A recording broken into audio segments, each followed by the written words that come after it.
บ้านเฮาปีนี้ม่วนเหลือทุกปีที่ผ่านมา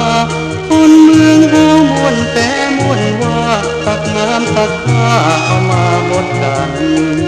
ยิ้มแย้มเบิกบานแจ่มใสเที่ยวไปตั้งไหน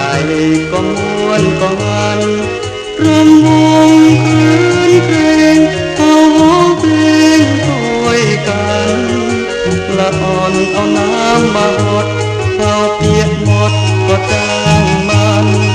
คนเมืองเฮาบอกว่ากันเพราะว่าเป็นวันเล่นน้ำปีใหม่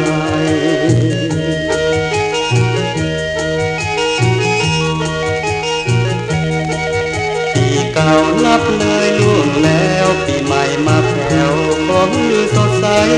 สังขารล่องมันล่องไปแต่ว่าจิตใจเรายังรื่นเริงส้มพอดอกสีเหลืองแดงบานหน้าแลงก็งามก็เปิงมันเป็นสัญญาณว่าสงกรานต์ก็มาเตือนปีใหม่เฮาม่วนคุยกันเพราะเป็นวันที่เฮารื่นเริงบ่มีคนไหนไปเขินประเพณีปีใหม่บ้านเฮา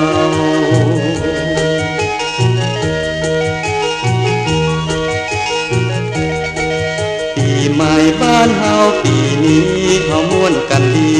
บ่มีเงียบเหงาความคิดหวังในใจของเฮาคือปีเก่ามันปาเลยไปดำหัวพ่อแม่ของเฮาคนแก่คนเฒ่าที่เปิ้นห่วงใย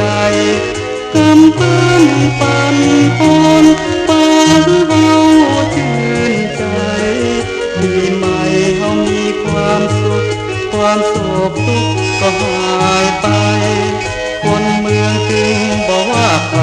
เมื่อถึงปีใหม่แล้วใจชื่นบาน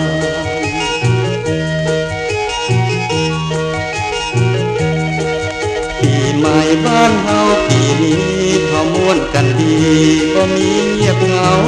ความคิดหวังในใจของเฮาคือปีเก่ามันปาเลยไปดำหัวพ่อแม่ของเฮาคนแก่คนเฒ่าที่เปิ้นห่วงใยกำปั้นปั่นปอนปานเฮาชื่นใจปีใหม่เฮามีความสุขความโศกทุกข์ก็หายไปคนเมืองจึงบอกว่าไปเมื่อถึงปีใหม่แล้วใจ